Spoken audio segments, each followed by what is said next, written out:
Hey everybody, my name is Bill Summers and we're in New Orleans, Louisiana, and today we're going to talk about second line. That's right, the second line. And if you were born and raised in Louisiana, or if you're just a visitor, or if you spent many days here, you have to know second line. You've heard it, you've seen it, and you've experienced it. And what we're going to do is we're going to dissect the second line. And when we talk about dissecting, that means we're going to look at every aspect, every part of what makes the second line what it is. It's music, it's dance, it's song, and it's a celebration of life. And when we're talking about second line, we have to talk about Africa. Africa. The second line dates back thousands of years before there was a Louisiana, before the Mayflower even. It goes back to West and Central Africa. And the history of instruments and dance and culture, art in Africa has found itself in Congo Square in the early days of rag and jazz. Let's dissect the second line. So to start things off, we take a look at the components of the brass band, or as it's known in some parts of New Orleans, the second line band.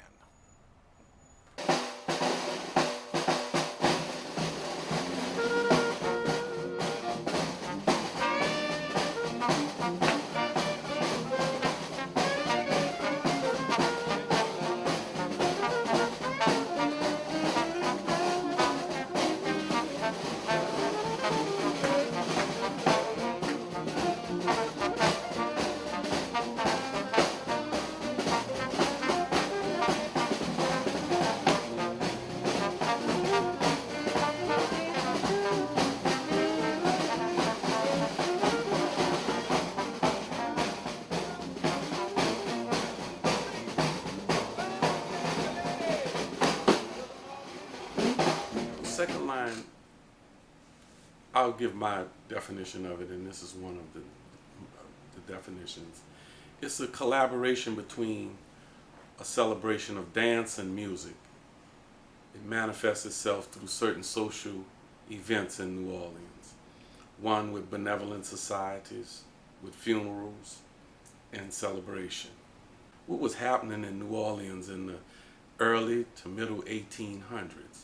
You know, you had free people of color, you had enslaved people, you had, this was a port of embarkation, it was a large port, it was the second largest port in the country, it was the largest city in the South, and it was also a city of vice and good gaming and fun. And so when you put all of those things together, and there was a big movement with musicians who were educated, as well as people who just had the innate ability to perform.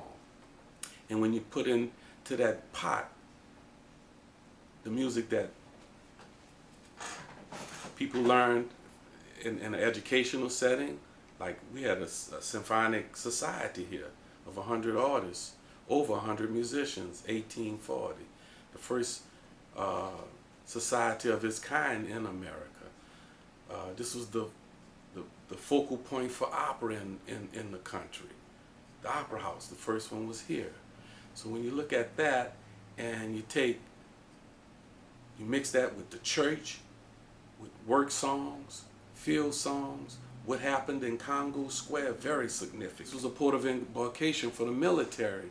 You have all of these, especially African Americans, who had access to horns and instruments. And you begin to play these marches. And these marches, they decided they wanted to rag the melody. They didn't want to just play those melodies straight up and down like they were written or like they were doing in a Eurocentric type setting. We had these benevolent societies.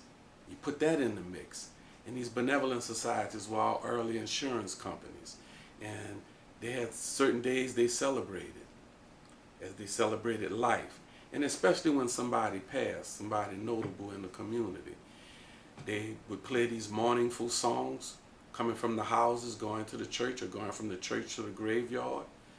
And these dirges were hymns, nothing but hymns, very slow and mournful.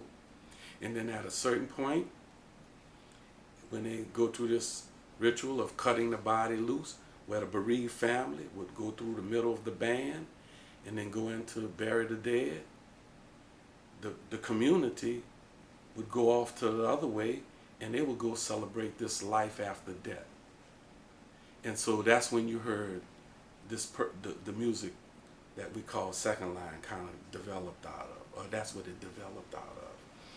Different movements that are precise, yeah, and different dances for different songs, as you will see. So one of the premier dance men in all of New Orleans, we call him Squirt Man. What's happening? How you doing? Hey, brother, how you doing? It's my pleasure to be here. First Man. of all, So how long you been dancing? well, first of all, brother, I'd like to give all my obedience to God for making every opportunity and every moment available. Yes, indeed. And I've been dancing since '71, coming up on 100 I was introduced to Second Line and Social Pleasure Club. But my first encounter with a jazz band was at a jazz funeral with my mother. Really? And to me, Second Line, when I came up in our time, Second Line was a spirit movement. That's right. It was a movement. See what I'm That's saying? It was a movement in our life and our time. Not just civil rights time. That's all we had. That's right. It was that spirit movement, and that's what I still go off today. Because when the man blew our instruments, he coming from his inside. That's See what I'm right. saying? So when they go to my ear, I listen to that. So his spirit coming to my spirit. It's just a movement thing, whether it's expressed, verbally or through your body. It's a movement thing. And I got the thing I call the spirit roll. A parade go 4 hours, Second Line. So when I get tired, the spirit roll kicks in. I've seen you roll for the whole 4 hours. You know what I'm saying? So that's that spirit roll, that development in it. Most, like from kids, when we come up, that's part of you develop, grow, and mature. I played sports coming up, just like we was taught, baseball, basketball, and track and all that. We was taught Second Line. We had the thing Second Line season. Yes, You see what I'm saying? The parade come through the neighborhood, no matter what you was doing. The band draw you. You had to go. It was that movement. It was part of our peace and our strength. That's right. It was part of your speech and your strength. So to me, Second Line is self-creativity. See what I'm saying? You can take the snare drum, the bass drum, the tuba, the trombone, the sax, the clarinet. You could dance off individual, or you can dance off as a collective group.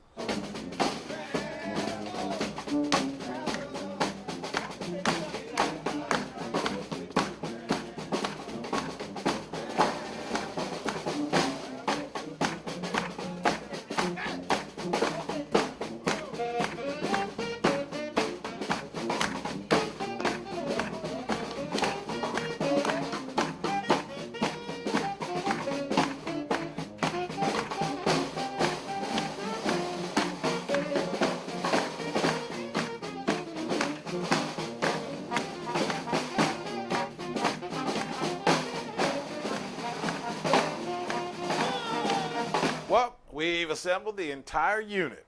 It is time to hit the streets. Let's roll.